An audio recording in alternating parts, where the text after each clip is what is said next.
Hello everyone, welcome to my channel. I hope you all are doing great. So guys, in this video I'm going to share with you some of the idioms which are really awesome for you if you use in a precise way. So guys, if you like this content, then don't forget to subscribe my channel, share it and give your feedback in the comment section. So guys, काफ़ी सारे बच्चों को problem आती है कि हमें कौन सी idioms use करनी चाहिए। कुछ कैंडिडेट्स ईडियम्स का यूज़ करती हैं लेकिन उनको उसका रियल मीनिंग नहीं पता होता, जिसकी वजह से क्या होता है, बैंड्स को डिडक्ट हो जाती हैं। ठीक है, वो गलत प्लेस पर कुछ और ही ईडियम यूज़ कर लेते हैं। ठीक है, जब तक आपको नहीं पता उसका प्रॉपर मीनिंग कि उसको कैसे यूज़ करना है, तब तक आपके बैंड्स को नहीं आएंगे। ईडियम्स भी बहुत ही ज़्यादा प्रोमिनेंट रोल प्ले करती हैं हमारी स्पीकिंग में। So first of all guys, I just want to tell you that आप लोग सिर्फ ईडियम्स का यूज़ स्पीकिंग में कर सकते हो, राइटिंग में ईडियम्स का यूज़ नहीं होता है। ठीक है, मैं अगेन एंड अगेन रिपीट कर रही हूँ बिकॉज़ मैंने बहुत सारे स्टूडेंट्स देखे हैं जो ईडियम्स का यूज़ राइटिंग में करते हैं, बट रियलिटी में अगर आप यूज़ करोगे तो आपके बैंड्स को डिडक्ट होंगे। So that's the main reason I am telling you again and again, please don't use idioms in writing module. ठीक है, सो लेट्स गेट स्टार्ट। सो ये जो ईडियम्स है बहुत ही ज़्यादा सिंपल है, रियलिस्टिक है, ईज़िली आपको लर्न भी हो जाएंगे। इस वीडियो में मैं आपके साथ शेयर करूंगी ईडियम्स, उनके मीनिंग्स एंड एक एक मैंने सेंटेंस भी बताया हुआ है कि उसको हम कैसे यूज़ करेंगे, क्योंकि इम्प्लीमेंट करना बहुत ज़्यादा ज़रूरी है। ऐसे तो आप बहुत सारी लर्न कर सकते हो, लेकिन जब तक आपको ये नहीं पता कि उसको यूज़ कैसे करना है, सो वो सारा कुछ वेस्ट हो जाता है। सो मैं आपको बताऊंगी कि कैसे कैसे हमने यूज़ करने हैं ईडियम्स। इस वीडियो में मैं आपको 20 ईडियम्स डिस्कस करूंगी। One video related to idioms I have already uploaded on my channel. अगर आप लोगों ने नहीं देखी so please you can go to playlist and check over there. So let's get started without any further ado. So guys, first of all I just want to tell you that please watch this video till end but with full concentration, तो आपको इसका काफ़ी ज़्यादा benefit मिलेगा। हमारा जो आज का फर्स्ट ईडियम है वो है over the moon. Okay, over the moon. ठीक है, काफ़ी बच्चे इसका यूज़ करते हैं over the moon, bar bar over the moon बोलते हैं, जिसकी वजह से रैपिटेशन होती है और बैंड स्कोर के ऊपर इसका डिलीटेरियस इम्पैक्ट पड़ता है, क्योंकि रैपिटेशन की वजह से तो बैंड्स को डिडक्ट होते हैं। सो इसकी जगह आप और कौन कौन से ईडियम्स यूज़ कर सकते हैं वो भी मैं आपको बताऊंगी। फर्स्ट हो गया हमारा ओवर द मून, सेकंड हो गया on the top of the world, on the top of the world, third हो गया on cloud nine, on cloud nine, fourth हो गया on seven heaven, on seven heaven. So देखो ये चार idioms हैं, इनका मीनिंग सेम है। ठीक है, अब आप लोग क्या कर सकते हो स्पीकिंग में, एक बार आप ओवर द मून बोल दो, सेकंड बार आप इनमें से कोई और बोल सकते हो, जिसकी वजह से क्या होगा, रैपिटेशन कम होगी और एग्ज़ामिनर को भी पता लगेगा कि आपके पास वेरिएशंस हैं। ठीक है, आप वेरिएशंस ऑफ वर्ड्स का यूज़ कर रहे हो, सो आप लोगों के लिए काफ़ी ज़्यादा फ्रूटफुल होंगे। वोकैबलरी तो इम्पॉर्टेंट होती है, लेकिन ईडियम्स भी उतने ही इम्पॉर्टेंट होती हैं स्पीकिंग मॉड्यूल में। ठीक है, सो इनका मतलब क्या होता है, सो आप इनका यूज़ कर सकते हो किसके लिए, हैप्पीनेस को एक्सप्रेस करने के लिए, कंफर्टेबल होने के लिए, ठीक है, अम्यूज़मेंट के लिए। अब अम्यूज़मेंट तो मैंने अल्टरनेटिव वर्ड यूज़ किया है किसका, हैप्पीनेस का। ठीक है, जब कभी भी आपने कंफर्टेबल की बात करनी हो, क्योंकि कंफर्टेबल हम तब होते हैं जब हमें वहाँ पे कुछ हैप्पीनेस मिलती है। ठीक है, तो आप इनका यूज़ कंफर्टेबल में कर सकते हो, हैप्पीनेस को एक्सप्रेस करने के लिए कर सकते हो। सो प्लीज़ इसको आप नोट डाउन करो अपनी नोटबुक के ऊपर, और जब भी आप प्रैक्टिस करते हो घर पे तो आप इनका यूज़ ज़रूर करना। ठीक है, आप लोगों के लिए बहुत ज़्यादा बेनिफिशियल होंगे। कभी भी एक ईडियम को बार बार रिपीट मत करना। ओके, अब मैं आपको बताऊंगी कि इन ईडियम्स का हम यूज़ कैसे कर सकते हैं। ये तो मैंने बता दिया कि कंफर्टेबल को एक्सप्रेस करने के लिए, हैप्पीनेस को एक्सप्रेस करने के लिए हम over the moon, on the top of the world, on cloud 9, on 7 heaven का यूज़ कर सकते हैं। ठीक है, अब इसका यूज़ कैसे करना है वो मैं आपको बताती हूँ। मैंने यहाँ पे एक एग्जाम्पल लिखी हुई है। मैंने बोला आई फील, मुझे फील होता है। यहाँ पे आप कोई भी उनमें से ईडियम बोल सकते हो। On the top of the world, on cloud 9, on 7 heaven and over the moon, इनमें से कोई भी आप यहाँ पे बोल सकते हो। जैसे मैं आपको बोल के बताती हूँ, I feel on 7 heaven when I go on picnic. मुझे बहुत ज़्यादा खुशी होती है जब मैं पिकनिक पर जाती हूँ। ठीक है, आप देखो मैंने इसको कैसे यूज़ किया है। देखो अब मैं सेकंड वाला यूज़ करके बताती हूँ।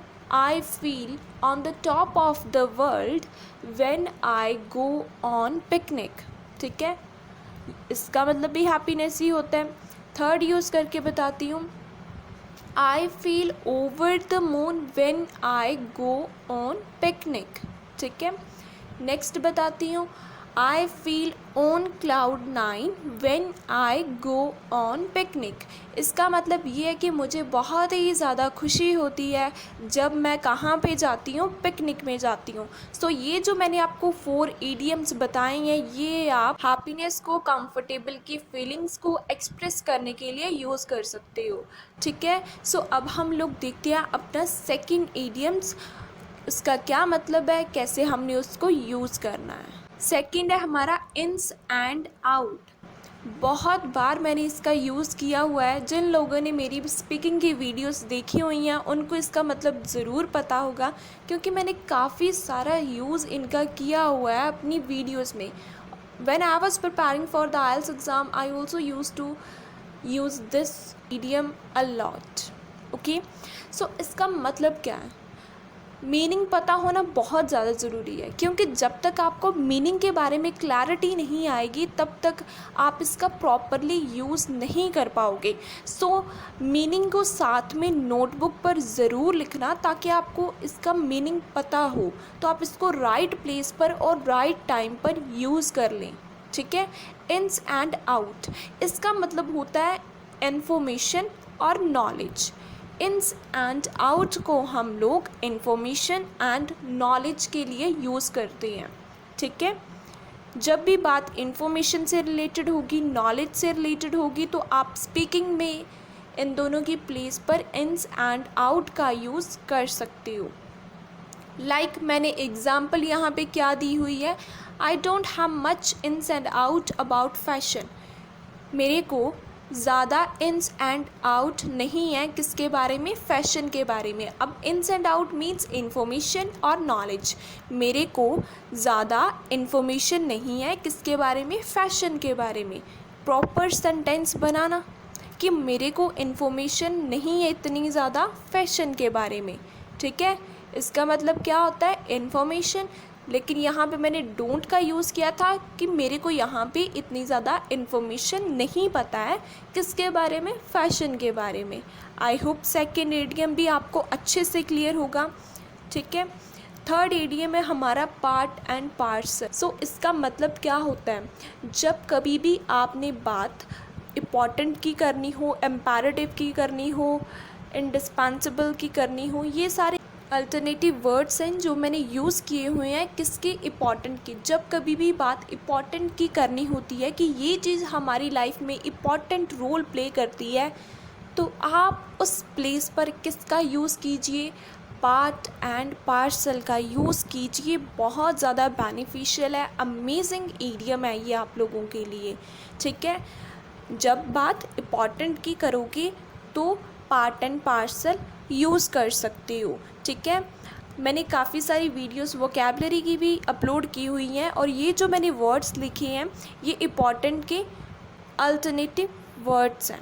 ठीक है। अब हम इसका यूज़ एक सेंटेंस में कैसे कर सकते हैं वो मैं आपको सबसे पहले बताती हूँ। ठीक है, कि पार्ट एंड पार्सल का मतलब होता है इम्पॉर्टेंट, लेकिन हम इसका सेंटेंस में कैसे यूज़ करते हैं वो ज़्यादा इम्पॉर्टेंट है।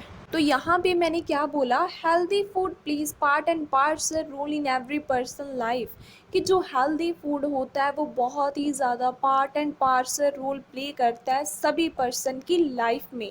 Healthy food part and parcel role play करता है सभी पर्सन की लाइफ में।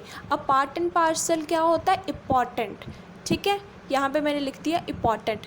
Healthy food important role play करता है सभी पर्सन की लाइफ में। पूरा सेंटेंस कंप्लीट हुआ कैसे, मैंने पार्ट एंड पार्सल का यूज़ किया है। आई होप थर्ड भी आपको अच्छे से क्लियर होगा। अब हम बात करेंगे हमारा नेक्स्ट, जो once in a while, once in a while और once in a blue moon. ठीक है, once in a while, once in a blue moon, ये दो इडियम्स हैं। एक बार आप use once in a while का कर लो, रेपिटेशन को कम करने के लिए सेकंड यूज़ आप कर सकते हो once in a blue moon. दोनों का मीनिंग सेम है। ठीक है, दोनों का मीनिंग सेम है, तो आप इसका यूज़ कर सकते हो। इसका मतलब क्या है, रेयरली, नॉट फ्रिक्वेंटली। इसका मतलब होता है रेयरली का कभी कभी। जो काम आप लोग कभी कभी करते हो उस प्लेस पर आप क्या यूज़ कर सकते हो, once in a while, once in a blue moon. ठीक है, बहुत ही अच्छी है। इडियम्स यूज़ करके देखो, डेफिनेटली आपको इसके फ्रूटफुल रिजल्ट मिलेंगे। ठीक है, इसका यूज़ कैसे करना है वो मैं आपको क्लियर करती हूँ। I go for shopping once in a blue moon, once in a while. इन दोनों में से आप एक का यूज़ कर लो। जैसे I go for a shopping once in a while, I go for shopping once in a blue moon. ठीक है, ऐसे आप यूज़ कर सकते हो कि मैं शॉपिंग के लिए कभी कभी जाती हूँ। ठीक है, रेयरली की प्लेस पर इसका यूज़ कर सकते हो, बट ओनली इन स्पीकिंग। ठीक है, राइटिंग में यूज़ नहीं करने हैं। सो नेक्स्ट क्या है हमारा, अलाइव एंड किकिंग। और दूसरा कौन सा इसके साथ, hello and hearty, hello and hearty, alive and kicking. ये दो इडियम्स हैं, इनका मीनिंग सेम है। ठीक है, इसका मतलब है हेल्दी और फिट। जब भी आप लोग बात करोगे हेल्दी की, फिटनेस की, तो आप इन दोनों इडियम्स का यूज़ कर सकते हो। कौन कौन से, alive and kicking, hello and hearty. इसका मतलब होता है हेल्दी एंड फिट। ठीक है, अब मैं यूज़ करना बताती हूँ कि कैसे हम इसका यूज़ कर सकते हैं। I feel alive and kicking when I do exercise. जब मैं एक्सरसाइज करती हूँ तो मैं बहुत ही ज़्यादा हेल्दी या फिर फिट फील करती हूँ। ठीक है, सेकेंड इडियम का यूज़ करके बताती हूँ। I feel hello and hearty when I do exercise. जब मैं एक्सरसाइज करती हूँ तो मैं बहुत ही ज़्यादा हेल्दी फील करती हूँ। सो इन दोनों का मतलब क्या है, हेल्दी, फिट। ठीक है, ध्यान में रखो, रेपिटेशन कम करो। ठीक है, इन दोनों का मतलब लिख लेना नोटबुक के ऊपर। बहुत ज़्यादा आप यूज़ करते हो क्योंकि हेल्थ से रिलेटेड काफ़ी सारे क्वेश्चंस होते हैं। सो आप उस प्लेस पर इसको यूज़ कर सकते हो, alive and kicking and hell and hearty. Okay, next है हमारा burning midnight oil, burning midnight oil. ठीक है, ये भी एक इडियम है, बहुत सिंपल है। ये आप यूज़ कर सकते हो हार्ड वर्क के लिए। ठीक है, जब बात आप लोग हार्ड वर्क की करोगे तब आप इसका यूज़ कर सकते हो, हार्ड वर्क को एक्सप्लेन करने के लिए, डिस्क्राइब करने के लिए इस इडियम का यूज़ परफेक्ट है। अब एग्ज़ाम्पल बताती हूँ कि कैसे इसका यूज़ करना है। If you want to crack IELTS you have to burn midnight oil. अगर आप लोग चाहते हो क्रैक करना आइल्स को तो आपको बर्न करना पड़ेगा मिडनाइट ऑयल। अब मिडनाइट ऑयल का मतलब क्या है, हार्ड वर्क। ठीक है, तो यहाँ पे मैं हार्ड वर्क लिख दिया मैंने। ठीक है, तो अब इस सेंटेंस को बोलकर बताती हूँ। If you want to crack IELTS you have to do hard work. अगर आप लोग आइल्स को क्रैक करना चाहते हो तो आपको हार्ड वर्क करना होगा। ठीक है, बर्निंग मिडनाइट ऑयल का मतलब है हार्ड वर्क। आई होप अच्छे से क्लियर होगा ये वाला भी आपको। अगर अब तक वीडियो अच्छी लगी हो तो चैनल को सब्सक्राइब करें, शेयर करें और फीडबैक अपना कमेंट सेक्शन में ज़रूर बताएं कि वीडियो कैसी लगी है। सो अब हम लोग नेक्स्ट देखते हैं अपना arm chair person. Arm chair person, इसका मतलब क्या होता है आर्म चेयर पर्सन का? सो गाइज, इसका मतलब होता है अनएक्सपीरियंस पर्सन। जिस पर्सन को एक्सपीरियंस नहीं होता तो वहाँ पे हम बोल सकते हैं आर्म चेयर पर्सन। ठीक है, अनएक्सपीरियंस की प्लेस पर हम आर्म चेयर वर्ड का यूज़ कर सकते हैं। ठीक है, जैसे बोल सकते हो ना, उसको क्या पता होगा, उसके पास कौन सा एक्सपीरियंस है, तो आप क्या बोल सकते हो कि वो आर्म चेयर पर्सन है। तो इससे डिफ़ाइन हो जाता है कि उसके पास एक्सपीरियंस नहीं है। ठीक है, अनएक्सपीरियंस पर्सन को आर्म चेयर पर्सन बोलते हैं। अब इसकी एग्जाम्पल है, I am arm chair person to answer this question. मैं अनएक्सपीरियंस हूँ इस क्वेश्चन का आंसर देने के लिए। आर्म चेयर होता है अनएक्सपीरियंस। ठीक है, तो यहाँ पे अनएक्सपीरियंस लिख लो। ठीक है, अब इस सेंटेंस को रीड करो। I am unexperience person to answer this question. मैं अनएक्सपीरियंस पर्सन हूँ इस क्वेश्चन का आंसर देने के लिए। सो आर्म चेयर का मतलब क्या है? अनएक्सपीरियंस। आई होप अच्छे से क्लियर होगा। नेक्स्ट है हमारा sharing is caring. Sharing is caring, इसका मतलब क्या है? It is good to share things. अच्छा है चीज़ों को शेयर करना, गुड है चीज़ों को शेयर करना, ये इसका क्या है? मीनिंग है।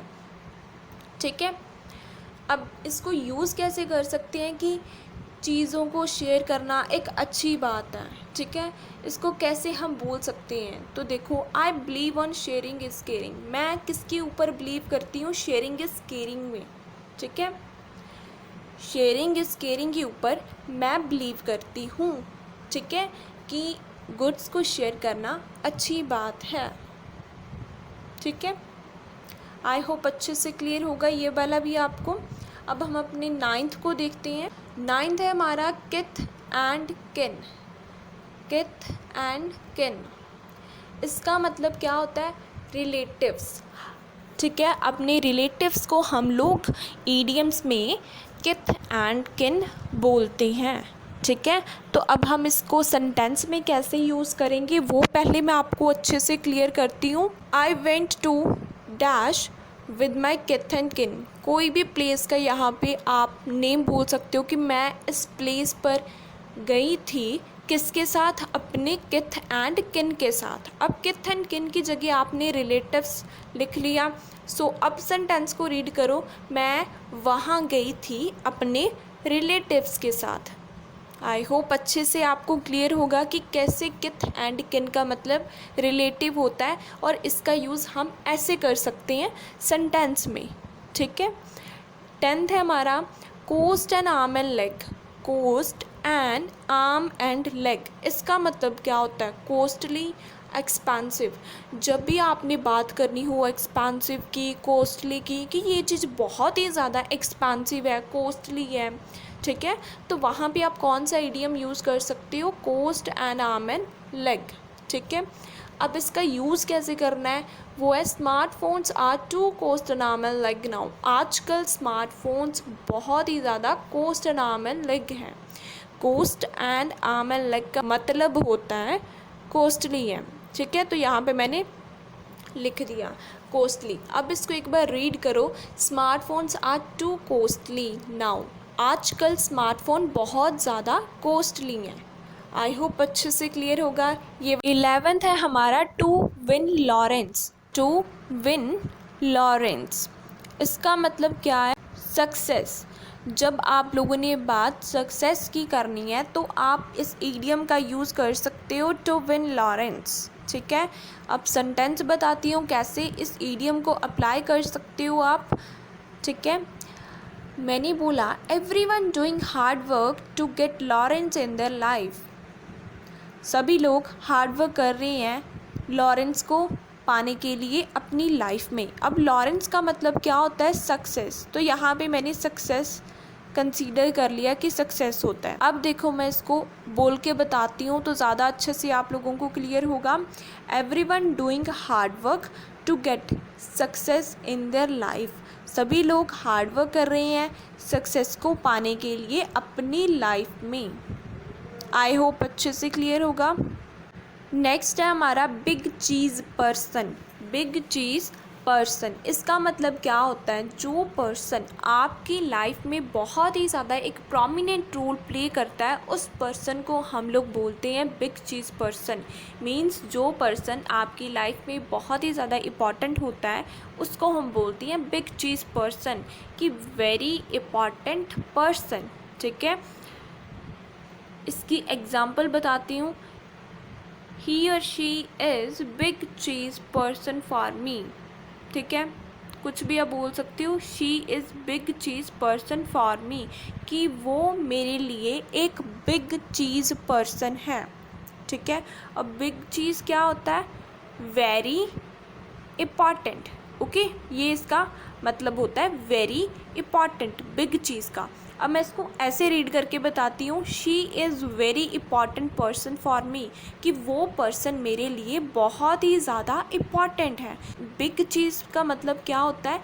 वेरी इम्पॉर्टेंट, ठीक है, कि वो मेरे लिए एक बिग चीज़ पर्सन है, ठीक है। आई होप अच्छे से आपको क्लियर होगा कि बिग चीज़ पर्सन का होता मतलब वेरी इम्पॉर्टेंट पर्सन। नेक्स्ट है हमारा down in the dumps. Down in the dumps, इसका मतलब क्या होता है? सैड। जब भी बात आप लोगों ने सैड की करनी होती है तो आप इस इडियम का यूज़ कर सकते हो, डाउन इन द डम्प्स, ठीक है। इसका मतलब होता है सैड। इसको आप यूज़ कर सकते हो। He felt down in the dumps during lockdown. वो down in the dumps feel कर रहा था कोरोना पैंडमिक के अंदर, ठीक है। जब कोरोना पैंडमिक चल रही थी और जब लॉकडाउन चल रहा था तो वो down in the dumps feel कर रहा था, ठीक है। अब डाउन इन द डम्प्स का मतलब क्या होता है? सैड, ठीक है। तो यहाँ पे मैंने सैड लिख दिया। अब इसको रीड करो। He felt sad during lockdown. Lockdown के टाइम पर वो सैड फील कर रहा था। सो ऐसे आपको ज़्यादा अच्छे से क्लियर होगा कि डाउन इन द डम्प्स का मतलब होता है सैड, और हम लोग उसको इस वे से यूज़ कर सकते हैं एक सेंटेंस में, ठीक है। नेक्स्ट क्या हमारा? Deep sense of happiness. Deep sense of happiness. Deep sense of happiness, इसका मतलब होता है एक्सट्रीम हैप्पीनेस। जब आपको बहुत ज़्यादा खुशी होती है तब आप लोग इस इडियम का यूज़ कर सकते हो, डीप सेंस ऑफ हैप्पीनेस, ठीक है। एक्सट्रीम हैप्पीनेस को एक्सप्रेस करने के लिए इस इडियम का यूज़ किया जाता है। तो इसकी एग्जाम्पल देखो। Exploring new places give me deep sense of happiness. New places को एक्सप्लोर करना मुझे डीप सेंस ऑफ हैप्पीनेस देता है, ठीक है। न्यू प्लेस को एक्सप्लोर करना मुझे डीप सेंस की हैप्पीनेस देता है। अब देखो आप लोग, डीप सेंस का मतलब क्या होता है? Extreme, okay. तो देखो अब इस पूरे सेंटेंस को रिपीट करती हूँ। Exploring new places give me extreme happiness, ठीक है, कि न्यू प्लेसेस को एक्सप्लोर करने से मुझे एक्सट्रीम हैप्पीनेस मिलती है, मीन्स बहुत ज़्यादा हैप्पीनेस मिलती है। So deep sense of happiness का मतलब होता है extreme happiness, okay. Red letter day. Red letter day, इसको क्या बोलते हैं? Memorable day. जो डे आप लोगों के लिए बहुत ही ज़्यादा मेमोरेबल होता है, स्पेशल होता है, तो आप बोल सकते हो कि वो रेड लेटर डे है मेरे लिए, ठीक है। जो डे मेमोरेबल होता है उसको हम लोग बोलते हैं रेड लेटर डे। अब एग्जाम्पल के लिए देखो कि मैंने क्या बोला हुआ है। It was a red letter day of my life when I went to. वो मेरे लिए एक रेड लेटर डे था मेरी लाइफ का, जब मैं वहाँ पे गई थी। यहाँ पे आप कोई भी प्लेस का नेम लिख सकते हो अपने टेस्ट एंड प्रेफरेंस के अकॉर्डिंग। जैसे स्टूडेंट्स बोल सकते हैं कि फेयरवेल का डे है, वो मेरी लाइफ में रेड लेटर डे था। ठीक है, ऐसे आप कुछ भी बोलोगे। जैसे आप बोल सकते हो कि अगर मैं उस सिंगर से या फिर उस आर्टिस्ट से मिलूँगी तो वो मेरे लिए एक रेड लेटर डे होगा। ठीक है, आप लोग ऐसे इसको यूज़ कर सकते हो। सो इसका मीनिंग क्या होता है? Memorable day. सो यहाँ पे मैं आपको मेमोरेबल डे अब बोल के बताऊँगी। तो देखो, it was a memorable day of my life when I went to. वो मेरे लिए मेमोरेबल डे था जब मैं वहाँ गई थी। ठीक है, रेड लेटर डे का मतलब क्या होता है? Memorable day. ठीक है, नेक्स्ट है हमारा stone throw away. Stone throw away, stone throw away होता है नियर बाय, मतलब आसपास। ठीक है, आसपास होता है स्टोन थ्रो अवे का मतलब। अब इसके लिए एग्जाम्पल देखो मैंने कौन सी यहाँ पे ऐड की हुई है स्टोन थ्रो अवे को डिफाइन करने के लिए। ठीक है, it is situated stone throw away from my house. कुछ भी आप बोल सकते हो कि वो चीज़ मेरे घर के स्टोन थ्रो अवे है। ठीक है, वो चीज़ मेरे घर के स्टोन थ्रो अवे सिचुएटेड है। ठीक है, जैसे आप बोल सकते हो कि बस स्टॉप मेरे घर से स्टोन थ्रो अवे पर सिचुएटेड है। सो स्टोन थ्रो अवे होता है नियर बाय। सो देखो, it is situated nearby my house. ठीक है, कि नियर बाय है, मेरे घर के पास ही है। ठीक है, स्टोन थ्रो अवे का मतलब अच्छे से याद रखना। आप लोग इसका यूज़ कर सकते हो स्पीकिंग में। मैंने भी काफ़ी बार इसका यूज़ किया हुआ है। जो मैं आपको सैम्पल आंसर प्रोवाइड करती हूँ उसमें भी मैंने इसका यूज़ किया हुआ है। सो इसका मतलब होता है नियर बाय, आस पास। ठीक है, नेक्स्ट है हमारा बाय हुक और बाय क्रुक। बाय हुक और बाय क्रुक। बाय हुक और बाय क्रुक का मतलब होता है एट एनी कॉस्ट। ठीक है, इसका मतलब होता है एट एनी कॉस्ट। अब बोलते हो ना कि मुझे ये चीज़ तो करनी है, आइल्स क्लियर तो करनी ही करनी है। अब बोलते हैं ना, तो आप बोलोगे I just want to crack IELTS exam by hook और बाय क्रुक। आप ऐसे बोल सकते हो। लेकिन यहाँ पे जो मैंने एग्जाम्पल ली है वो है I want to learn English by hook और बाय क्रुक। मैं इंग्लिश को लर्न करना चाहती हूँ बाय हुक और बाय क्रुक। और यहाँ पे इसका मतलब होता है एट एनी कोस्ट। ठीक है, बाय हुक और बाय क्रुक का मतलब होता है एट एनी कोस्ट। तो अब मैं इसको यूज़ करके आपको बताती हूँ। I want to learn English at any cost, कि मैं इंग्लिश को एट एनी कोस्ट पर लर्न करना चाहती हूँ।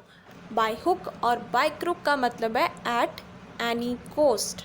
ठीक है, 18 है हमारा कप ऑफ टी।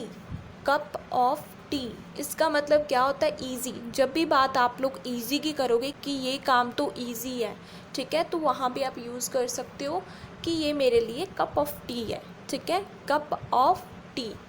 सो देखो, एग्जाम्पल के लिए मैंने क्या बोला, concentration is not a cup of tea for every one. Concentration सभी के लिए कप ऑफ टी नहीं है।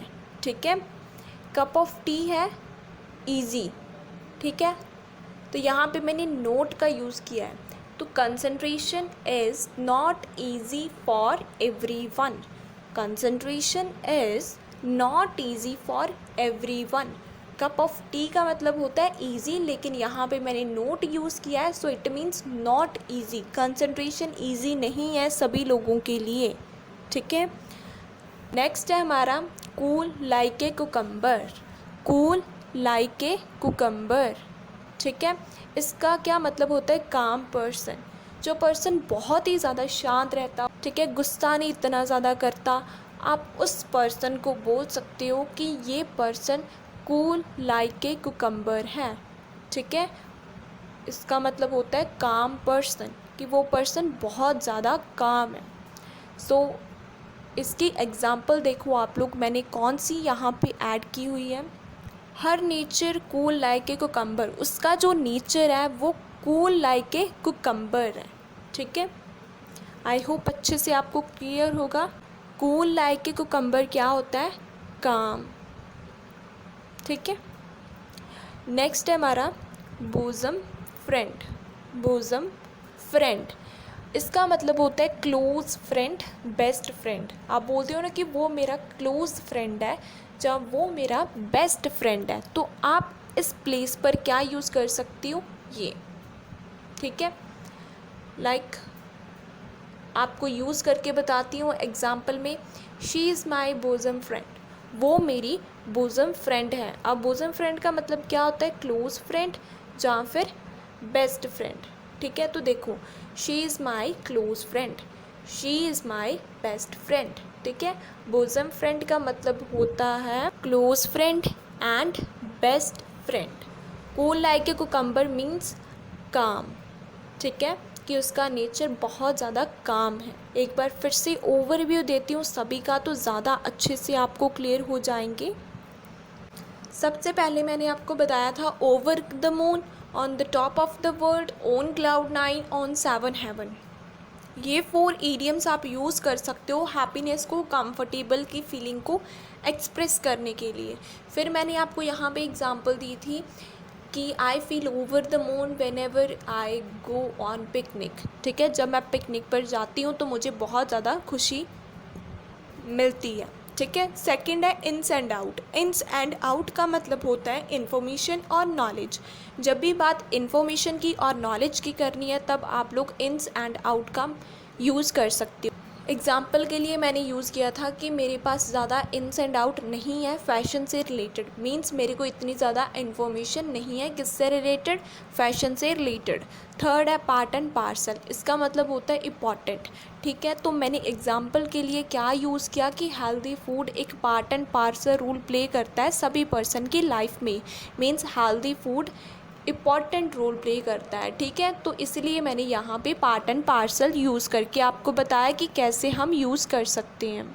नेक्स्ट था वंस इन ए वाइल और once in a blue moon. जब भी बात आप लोगों ने रेयरली की करनी है कि कभी कभी ये काम होता है, मैं वहाँ पे जाती हूँ, तो आप उस प्लेस पर यूज़ कर सकते हो once in a while, once in a blue moon.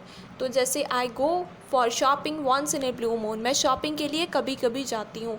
I go for a shopping once in a while, दोनों का मतलब सेम है, रेयरली, कभी कभी। नेक्स्ट है हमारा alive and kicking. Alive and kicking, all hello and hearty, इसका मतलब होता है हेल्दी एंड फिट। जब भी आपने बात फिटनेस की करनी हो, हेल्दी की करनी हो, तो आप इन दोनों ईडियम्स का यूज़ कर सकते हो, alive and kicking, hello and hearty. इसका मतलब है हेल्दी एंड फिट। तो मैंने क्या बोला कि मैं अलाइव एंड किकिंग फील करती हूँ व्हेन आई डू एक्सरसाइज। जब मैं एक्सरसाइज करती हूँ तो मैं हेल्दी फील करती हूँ। I feel hello and hearty when I do exercise, मैं हेल एंड हर्टी फील करती हूँ जब मैं एक्सरसाइज करती हूँ। दोनों का मतलब क्या है, फिट और हेल्दी। 6 था हमारा बर्निंग मिडनाइट ऑयल, इसका मतलब है हार्ड वर्क। ठीक है, तो एग्जाम्पल के लिए मैंने क्या बोला, if you want to crack IELTS you have to burn midnight oil. अगर आप लोग आइल्स को क्रैक करना चाहते हो तो आपको हार्ड वर्क करना होगा। बर्न मिडनाइट ऑयल का मतलब है हार्ड वर्क। ठीक है, so if you want to crack IELTS you have to do hard work. Okay, next है हमारा आर्मचेयर पर्सन। आर्मचेयर पर्सन होता है अनएक्सपीरियंस पर्सन। तो मैंने इसका यूज़ कैसे किया, I am armchair person to answer this question का आंसर देने के लिए मैं आर्मचेयर पर्सन हूँ। आर्मचेयर मीन्स अनएक्सपीरियंस पर्सन हूँ मैं इस क्वेश्चन का आंसर देने के लिए। 8 था हमारा शेयरिंग इज़ केयरिंग, कि शेयरिंग करना अच्छी बात है। तो मैंने बोला कि मैं बिलीव करती हूँ शेयरिंग इज़ केयरिंग। ठीक है, इसके ऊपर मैं बिलीव करती हूँ। नेक्स्ट था किथ एंड किन।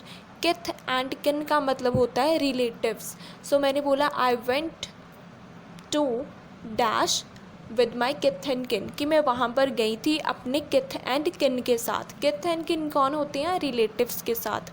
Coast and arm and leg का मतलब होता है costly expensive. Cost and arm and leg का मतलब है कोस्टली एंड एक्सपेंसिव। एग्जाम्पल के लिए मैंने यूज़ किया smartphones are to cost and arm and leg now. आजकल जो स्मार्टफोन्स हैं वो बहुत ही ज़्यादा cost and arm and leg हैं।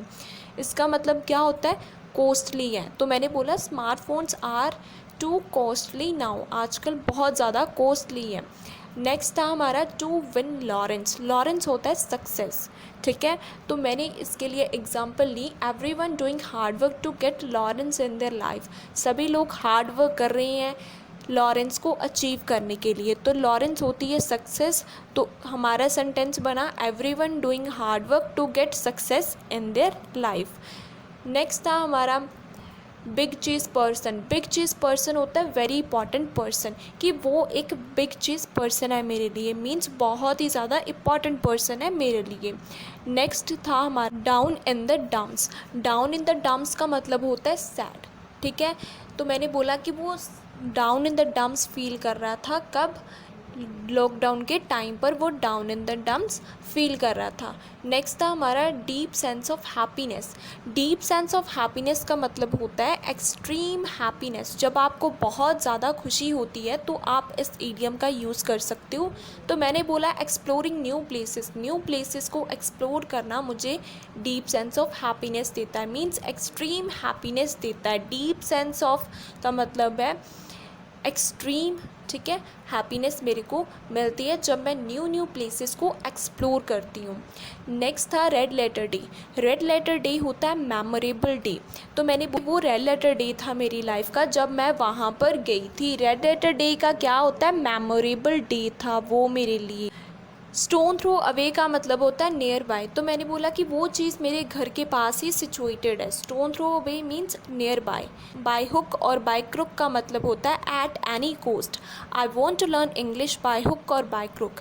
मैं किसी भी कोस्ट में इंग्लिश को लर्न करना चाहती हूँ। बाय हुक और बाय क्रुक का मतलब है at any cost, like I want to learn English at any cost. Next था हमारा cup of tea. Cup of tea का मतलब होता है ईजी, ठीक है। तो मैंने बोला concentration is not a cup of tea for everyone, कि कंसंट्रेशन सभी के लिए कप ऑफ टी नहीं है। So concentration is not a easy for everyone, कि कंसंट्रेशन सभी के लिए ईजी नहीं है। नेक्स्ट था cool like a cucumber. Cool like a cucumber means calm person. तो मैंने बोला कि उसका जो नेचर है वो कूल लाइक ए कुकम्बर है, मीन्स वो शांत रहता है। लास्ट था हमारा बोजम फ्रेंड। तो बोजम फ्रेंड का मतलब होता है क्लोज फ्रेंड, बेस्ट फ्रेंड। तो एग्जाम्पल के लिए मैंने बोला she is my bosom friend, means she is my best friend, she is my close friend, ठीक है। सो ये थे आज के 20 ईडियम्स। आई होप अच्छे से क्लियर होंगे। अगर वीडियो अच्छी लगी हो तो चैनल को सब्सक्राइब करें, शेयर करें, फीडबैक कमेंट सेक्शन में ज़रूर बताएं। Thank you for watching my videos and keep supporting IELTS with M K channel.